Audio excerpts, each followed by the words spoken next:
I know Yes, that Michael is here. and Peter is here also. Awesome. Yeah.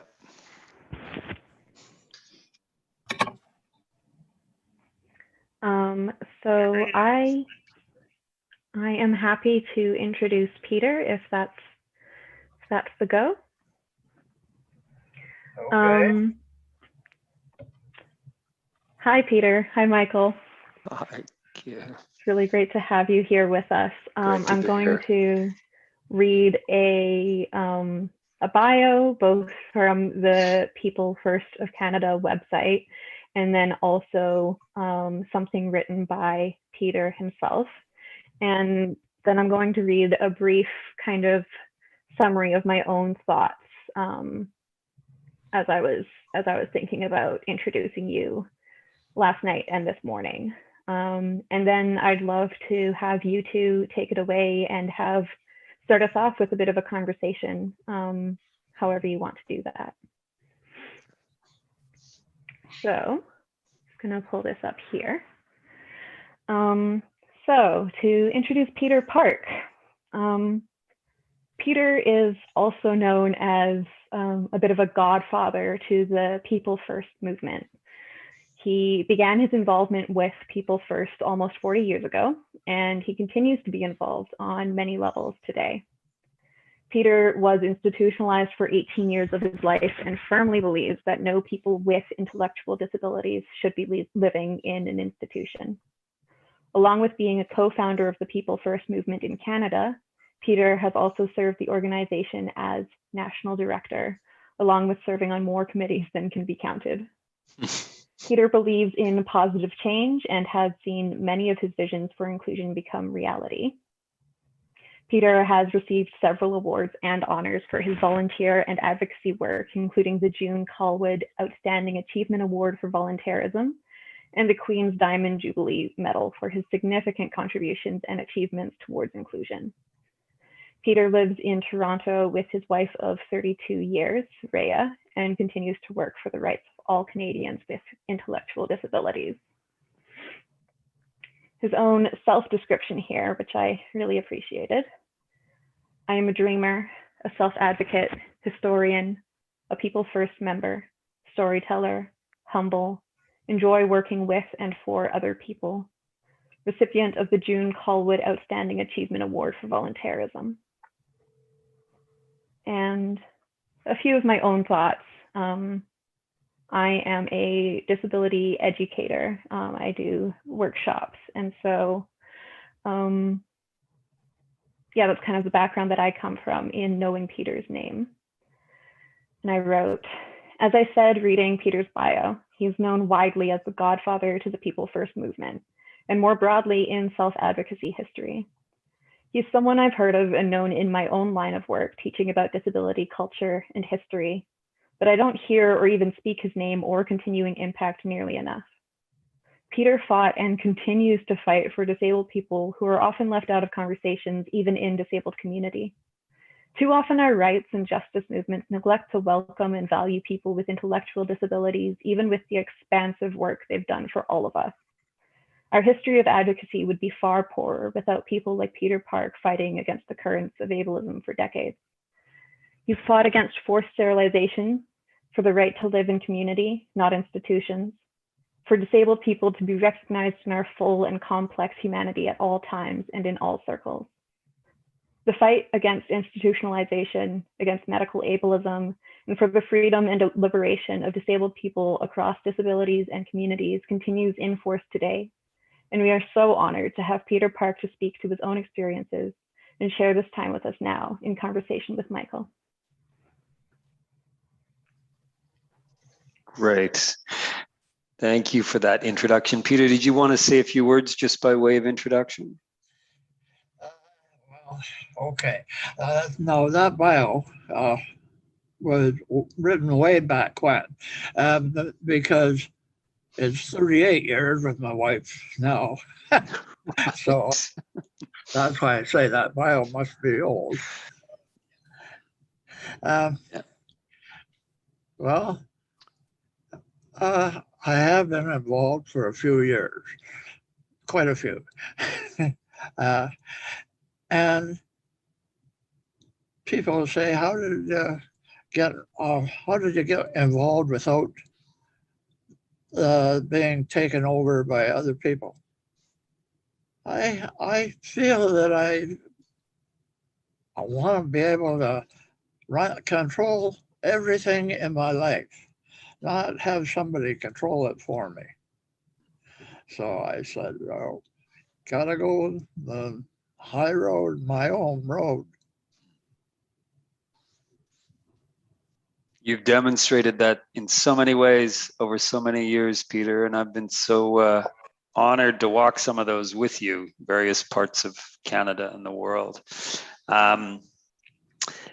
I wanted to say, just acknowledge, I guess, at the outset, I'm Michael Bach, and my visual description, I'm white. I go by the pronouns he, him.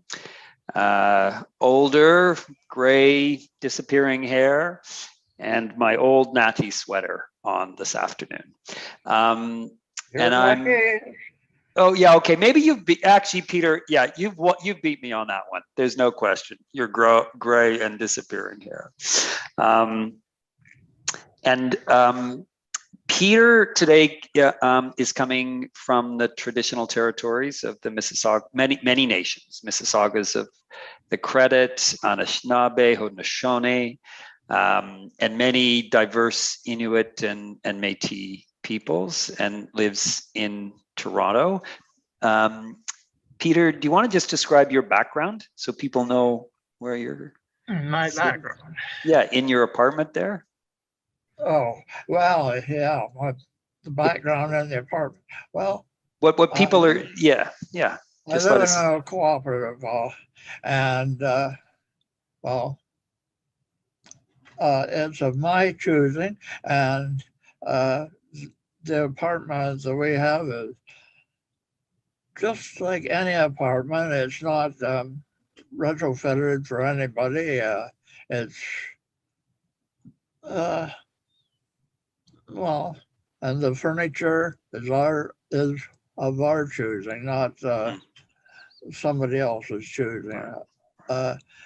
Living here in the co-op has been a real gem for me because I'm in the community as is, and well, I've been involved and I'm still involved in everything, and then the board again.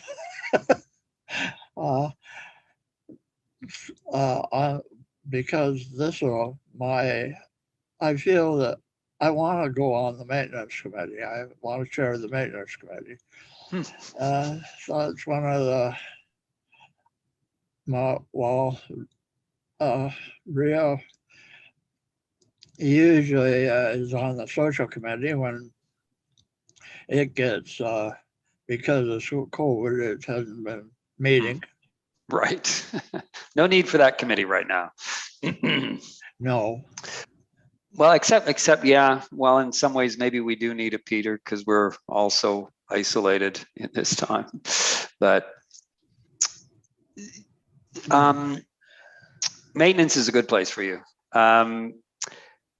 Maybe I'll just say I'm coming from the unceded territories of the Comox First Nations on Vancouver Island, and I'm in my basement, but I'm looking out at a blustery Salish sea this afternoon. Maybe it's appropriate given the challenging waters we're finding ourselves in. Peter and I thought, Peter, should we just dive in? You and I have been talking about and working, thinking about this issue and reflecting. Yeah, that's a good word for it. Exactly. For a long time.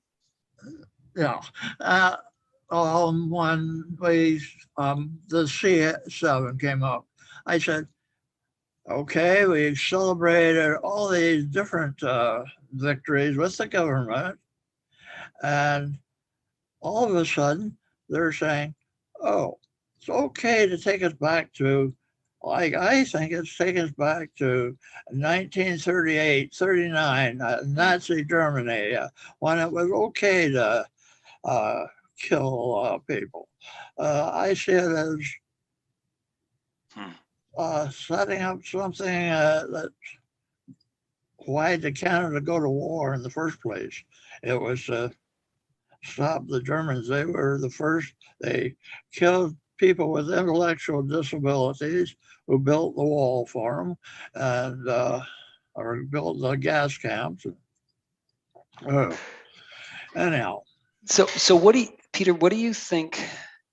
What do you think this says then? And that's a very powerful equation that you make. What do you think that says about where we're at now in Canadian society, that Parliament has adopted this bill a couple of days ago that provides for the terminating of the lives of people with disabilities and disabling conditions? Like what? To me, it says that people with disabilities, or people, anyone, their life isn't valuable anymore.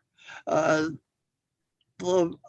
valued people are people that make $1 million, and I don't make $1 million. Right, right. How do you think we got here? Like, I think of your contributions, and I don't mean just in the Bill C7 debates, but how do we think we got here? Yeah, if we just go back, like I go back, I think about your involvement. I think about the obstacles report, when your good friend Barb Good was one of the 12 people with disabilities profiled in the obstacles report in 1981. And then working with actually David, Senator David Smith. David Smith.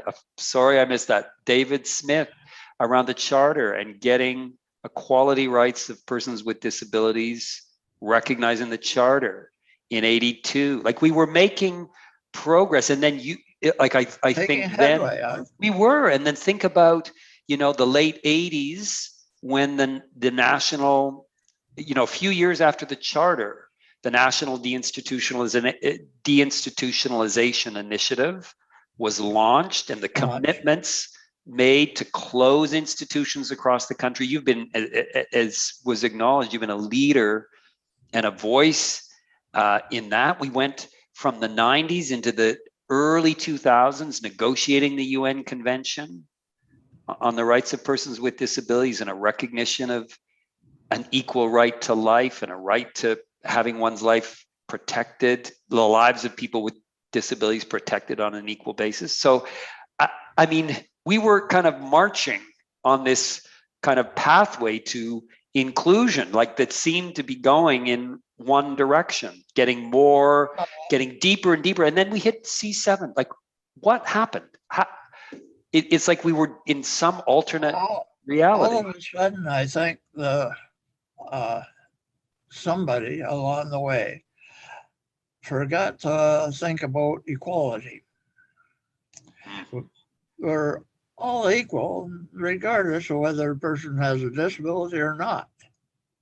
But there was, what's interesting, there was talk about equality, a lot of talk about equality. So what is it about equality that we're missing in the conversation in the working Canada? Like, how did this piece, how does C7 become possible when there's been so much talk about equality?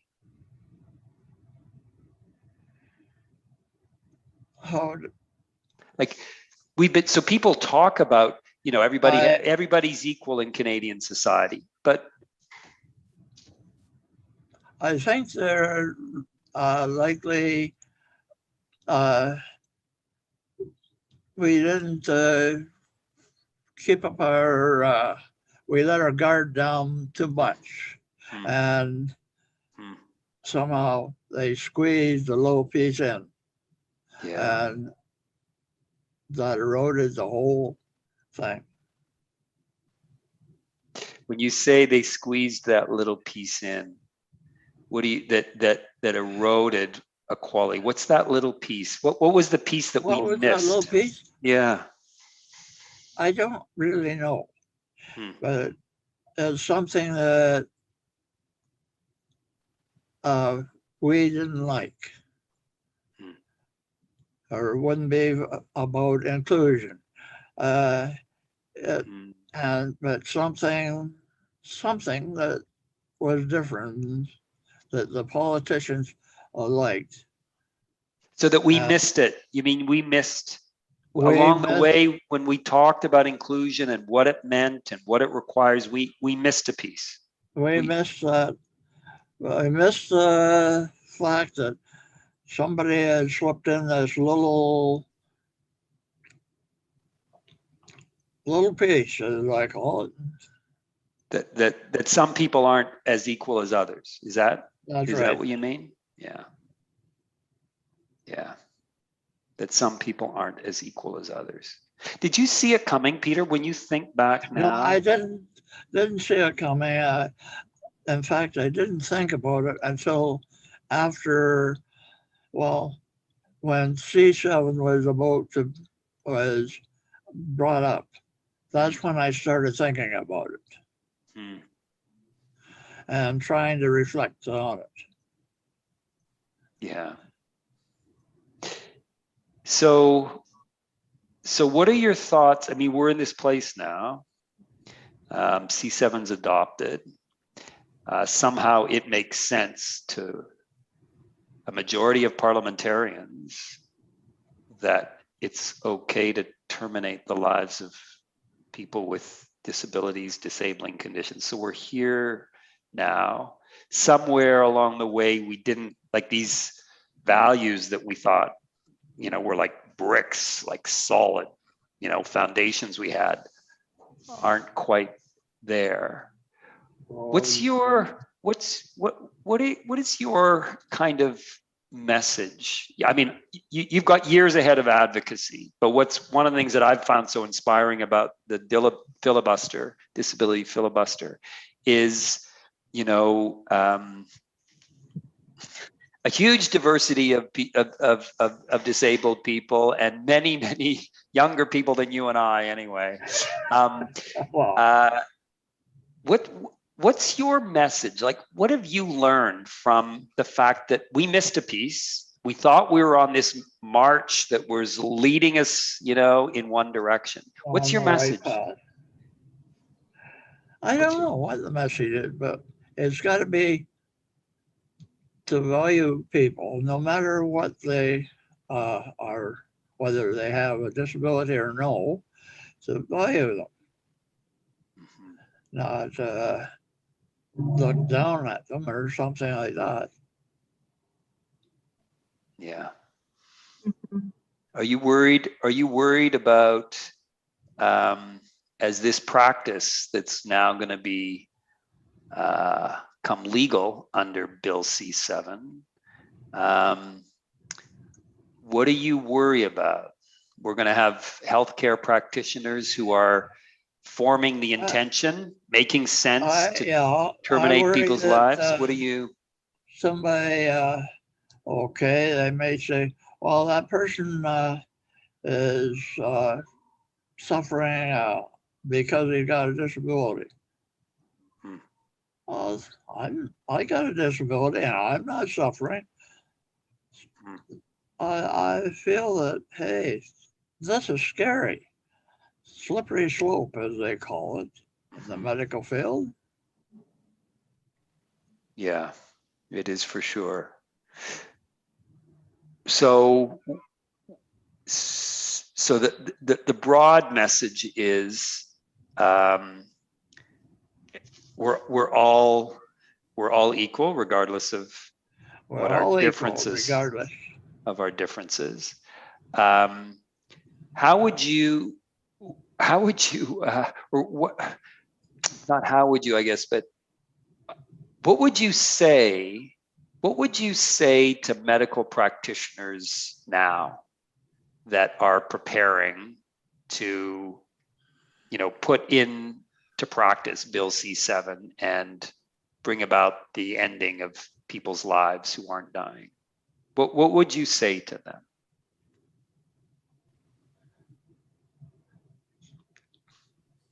To value the person,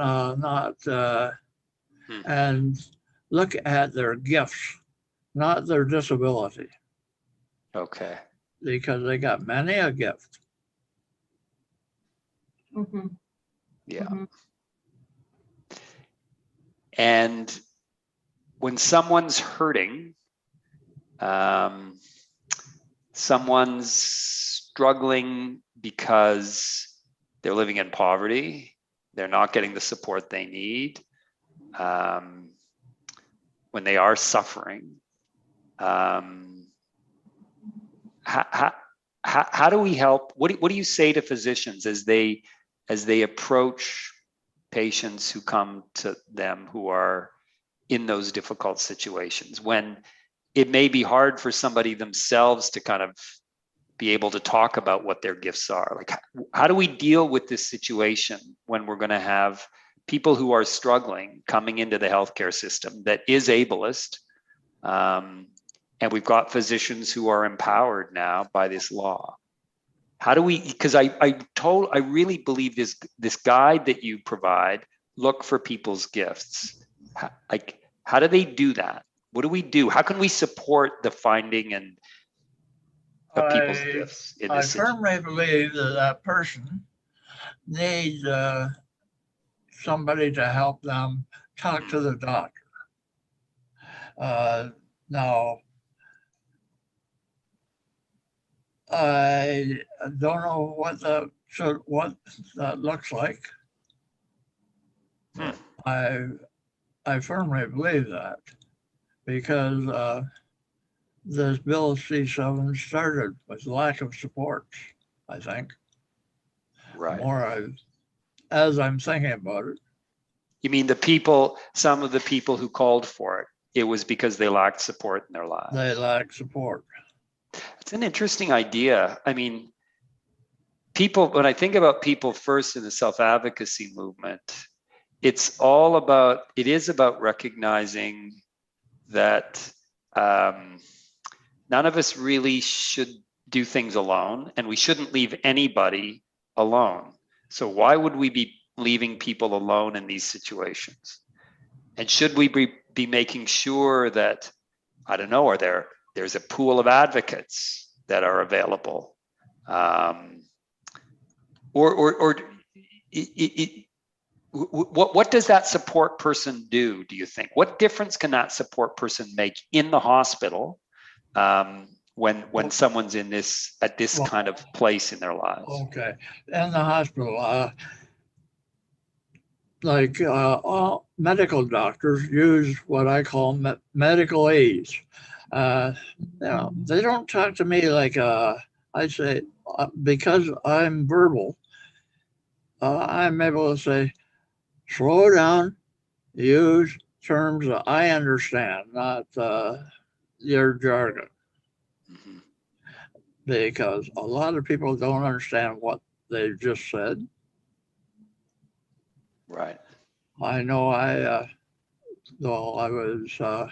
this one doctor started talking to me a mile a minute, and I was having an operation, and I said, no, until you tell me exactly what it is, or show me with a diagram what it is you're going to do, I'm out of here. Mm-hmm. Right. Mhm. So one of our challenges, I think that's really, really important, is how to make sure people get support, so that also this is witnessed, like, so that we're witnessing this, and witnessing the fact that people are feeling pressured for whatever reason. I mean, I agree with you. It's driven so much by lack of support, income, poverty, lack of disability support. But having people around that can see this and be there for people. Well, I'm just lucky that I've got people around me. Otherwise, I would be not where I am today. Mm-hmm. What do you you've walked beside led. So, you know, the people first movement and built the people first movement going back into the late 70s, and it's become a model, an example around the world. What are you, and as you think about people who are labeled as intellectually disabled, as you think about Bill C-7 being in place now, and the people that you've known and the people you know are coming, you know, growing up and now, what do you worry about for people with intellectual disabilities in particular when it comes to Bill C-7?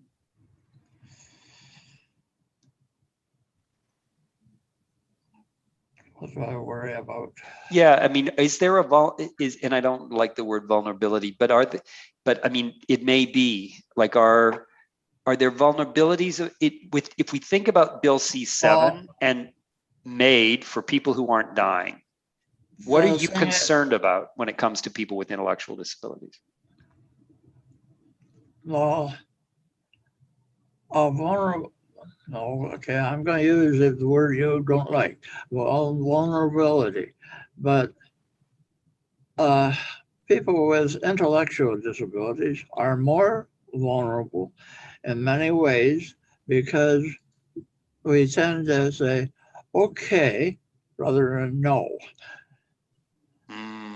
Oh, Peter, that's so important. And why are people saying okay rather than no? Like they might go to a doctor's appointment. They don't understand what the Sam Hill the doctor's talking about. Oh, that's okay. Yeah. Because he's a guy that's supposed to know everything.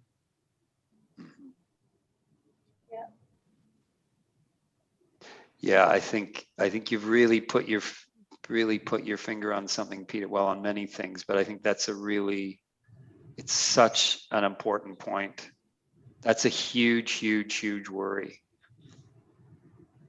Yeah, people want to be accepted too, don't they? Oh, yes. Yeah. So, when you think about people first and people first organizations, I was hearing, you know, those organizers of the filibuster talking about next steps ahead. And one of the things that people were talking about was, which I appreciated, we've done plenty of awareness, but education's needed now. What kind of tools, what kind of education do people with intellectual disabilities, and I don't mean that people with intellectual disabilities need to be educated, it's more, given Bill C-7, what kind of information do we need to get to people with intellectual disabilities? What do they need to know about Bill C-7?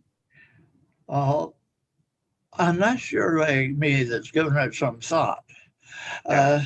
people don't understand what Bill C-7 is. And so if they're given the information in a,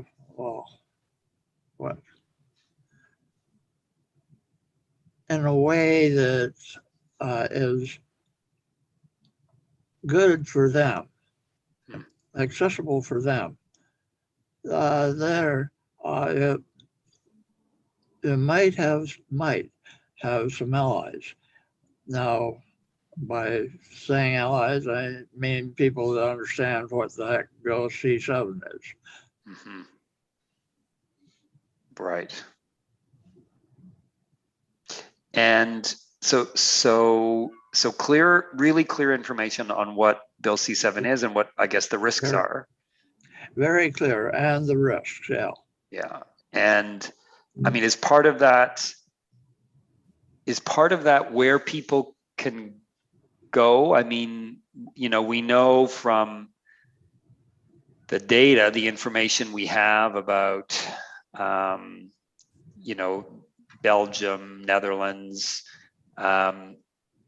we know from those assisted suicide systems that Oh, women, people with living with mental health issues, people with intellectual disabilities are using this system. People with autism are using this system and are dying by this system because of their suffering, and they go to the physician and they get access. If as we think about the information to get to people with intellectual disabilities, so this is what C7 is. This is what the risks are. From your advocacy experience over 4 or 5 decades, what did we? Yeah, I was at Peter's 80th birthday party just a few weeks ago. Amazing. Yeah, happy birthday. Yeah. What do people need? Do we need to give people a place to go? Right? When they're if they're considering this, do we need to do better at suicide prevention? So that people can get the assistance or find other pathways than this. well, right now, with this stupid COVID around, suicide rates are up anyhow. But yes, we do need to give them a better supports. I guess that's the word, so that people aren't thinking about suicide or able to be out in the community rather. I know, like, just for me, just going out for a walk in the fresh air, like just down to Shoppers and then around some place here in the, it feels so good at this now that you're locked in the house. They're supposed to be. Right. Do you think this is an issue that people first, the self-advocacy movement, people first should be taking on? I think that this is something that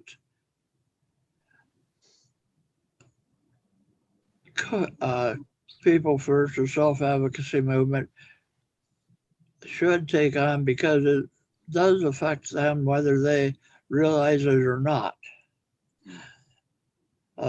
Maybe it takes an older person like myself to reflect on that. But I see it as reflecting on everybody, well, my younger friends. It reflects on them? Well, not reflects, but could happen to them rather than not people are to them. Yeah. What are some of the lessons you've learned over 40 years of organizing?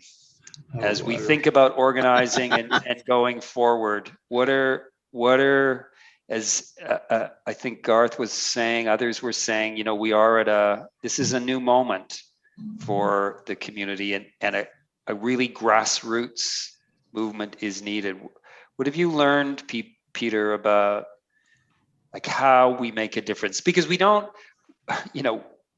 all of these amazing accomplishments of the movement. I mean, we got recognition in the charter, we got the CRPD. There are some milestones along the way. What have you learned? Like, how do we organize so we can have an impact going forward? How do we organize so we can have an impact? What are some important lessons? What do you?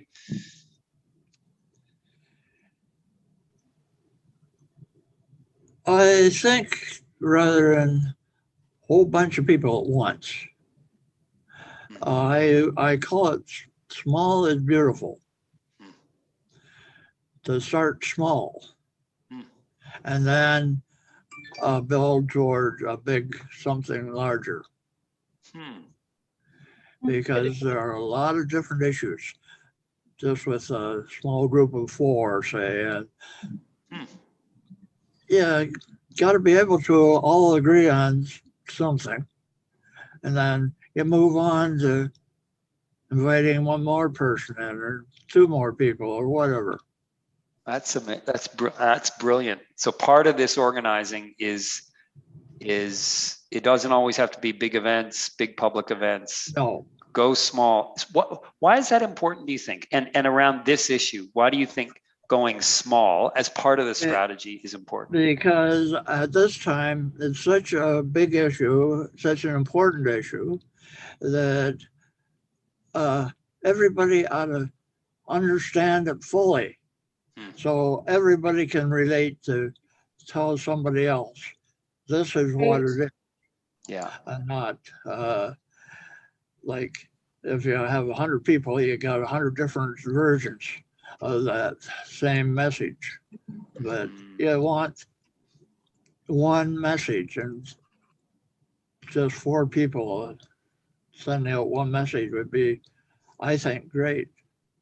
Yeah. So, well, and I think that's so important, that it is complex, and if people can come together in small groups, like you can have a chance also to explore and figure out what it means for you. Another way of doing those small groups is maybe have a small group, breakout room Zoom 1 and breakout room Zoom 2, and it's an idea. Just to start the conversation. I think it's a brilliant idea. Yeah. Quinn, Spring, maybe, I don't know if there are others that want to come into this conversation, or reflections on what we've heard from Peter. Peter, as we open it up, are there any sort of, I mean, I've heard some really, a few really powerful, many powerful things from you. I mean, I think this idea that we missed a piece somewhere along the line. We missed a piece that, like, we thought we were on this pathway, but we missed a piece. We were on the right path. On the right path, and we got to figure out what is that piece we missed that everybody else seemed to grab onto, and somehow we missed it. So, you know, what's that piece? That there are some practical things that we can that we need to think about in terms of supporting people when they go to the hospital. And Gabrielle, I think, had come up with some number of practical things I heard about in the earlier conversation, and you've added some others. This idea of having a support person there, like, don't leave people alone in this. Oh no, I learned that a long time ago. Right. Don't go to a doctor's meeting or anything else by yourself. Right. Don't leave people alone. And this piece, and these are just kind of, these 3 kind of come to mind reflecting on our conversation, of small is beautiful. Remember that while we're trying to build a big movement, like, there has to be small spaces where people can learn and feel comfortable, and that you grow a big movement from a bunch of small places. So yeah, that's very powerful. I thought it was really, really amazing to hear both of you speak. So thank you for speaking and sharing your experience. Some of us are quite new to the activism part of this. So it just struck me as being very, very wise, the idea of starting small and having everyone be very, very solid and grounded in the message that they're sort of building around. I think that's really wise advice. So I appreciate that. Important for moving forward, for sure. Yeah. I think I learned that small is beautiful from my being involved in this movement for so long that, well, at one time I used to think it was great big things, but then I got the small is beautiful. Mm-hmm. And from there, it can, hopefully potentially grow, but everyone is ideally sort of pulling in the same direction when you start that way. Everyone has got shared goals and shared understandings. So I think that is something that I will definitely take away from hearing you speak today, for sure. Yeah. I'm just making the back end visible again. We're just navigating time slots. But I wanted to say, Peter, you're very, very, what's the word? I think wise. Wise is the right word. Wise for all of your experience in this world. I think as little kids say, like, I want to be you when I grow up. I want that kind of that knowledge and that experience that you bring to the table for all of us. For some folks, this is like their first fight in terms of an activist role. And I think that it would be a lot more overwhelming for all of us if we didn't have people like you to look to in history and with us still now. So yeah, I took some notes on what you were saying in terms of moving forward and also looking back at where we have come from. And the part where you said that someone snuck in that piece of inequality when Bill C7 was coming forward, I think was really important.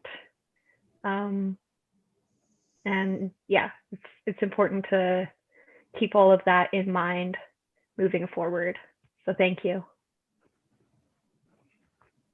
Catherine, do you have anything you would like to add?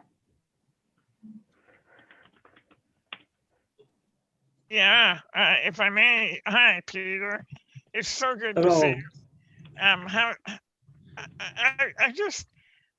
I know you've been in the work, you've been engaged in the work for most of your adult life. I got a simple question for you. Was it fun? Was it ever fun? Mm-hmm.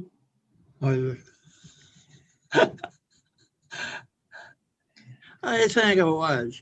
I've enjoyed it. I look forward to meeting with people.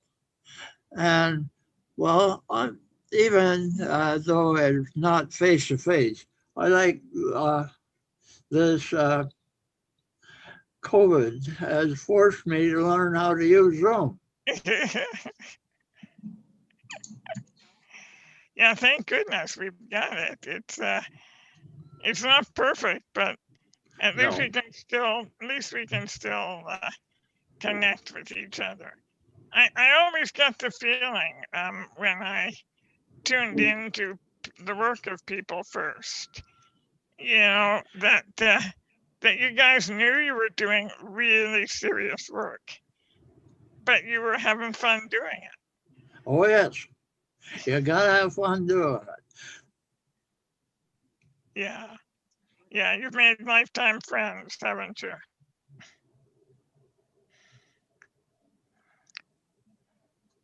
Can I ask a question when you're done, Kath?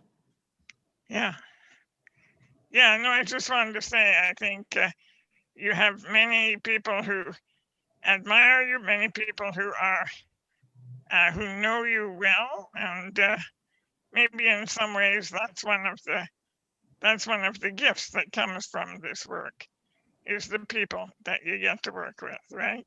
Would you agree? Yeah. Okay, go ahead, Spring. I was just going to ask Peter, something that I wonder about is, you know, we all know a lot of people who are affected by things like Bill C-7 or other, you know, issues, justice issues, and many are not, even though it does affect them and they notice that effect, they aren't able or willing or don't know how to sort of become involved in the work.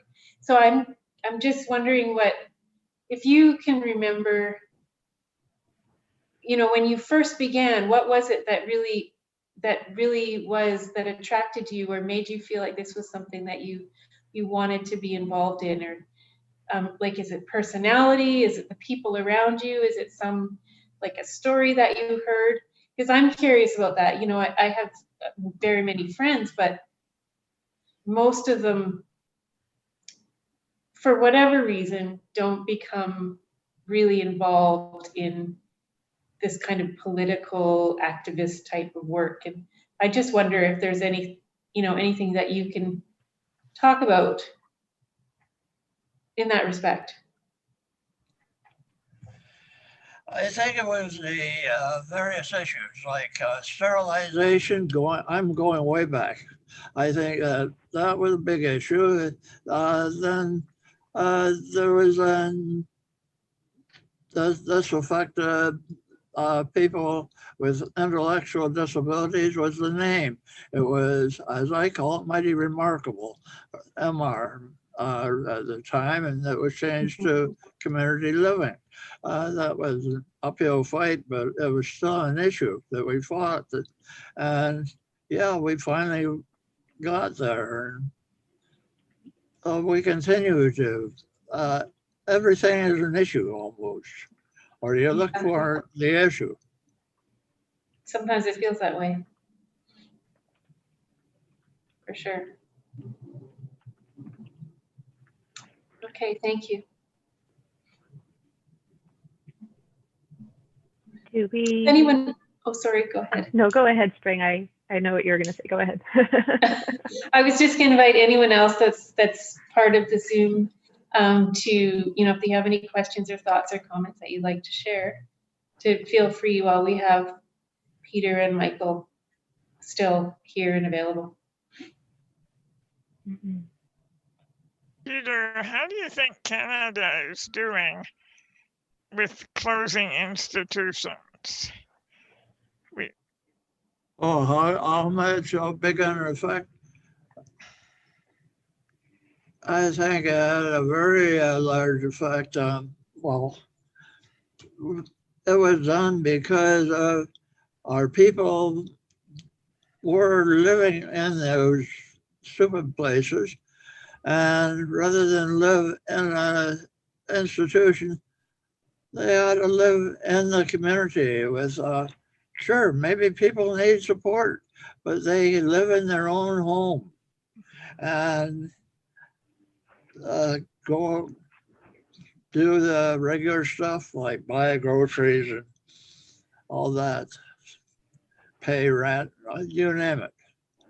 I think everybody, well, there may be a few places across Canada where there's still institutions, but I hope not.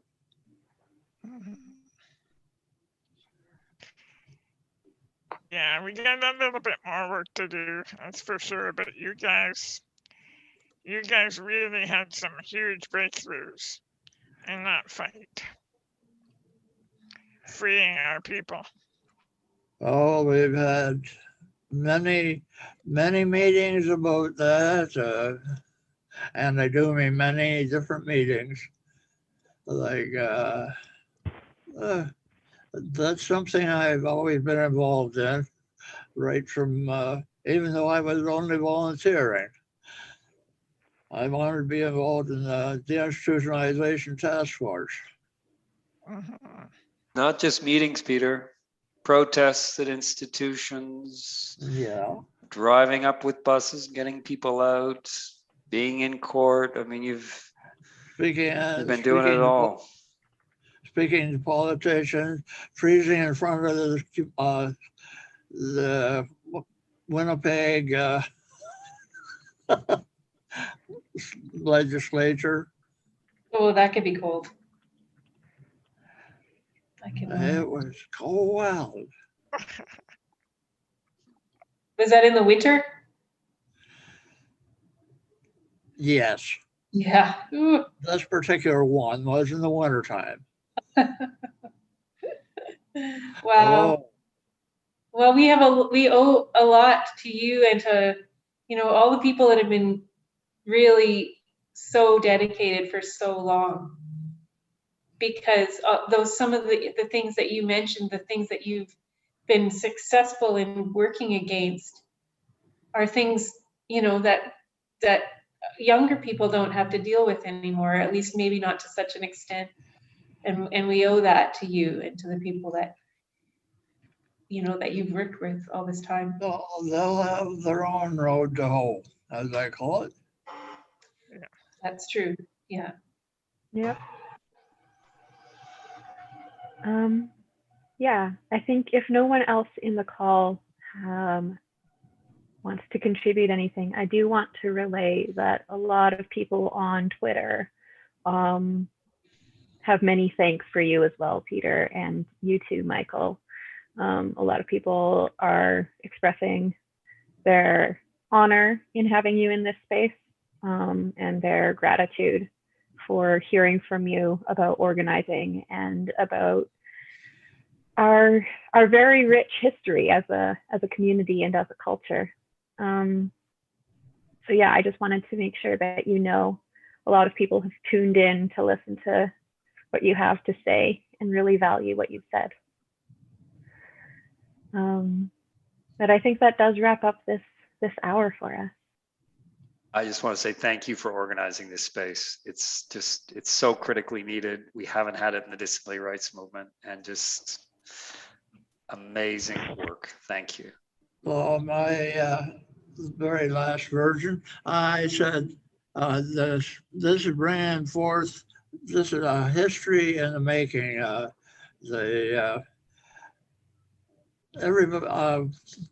This is bringing everybody together. Well, I see it as doing. So anyhow, but as a starting point, anyhow. Mm-hmm. Absolutely. There's some momentum.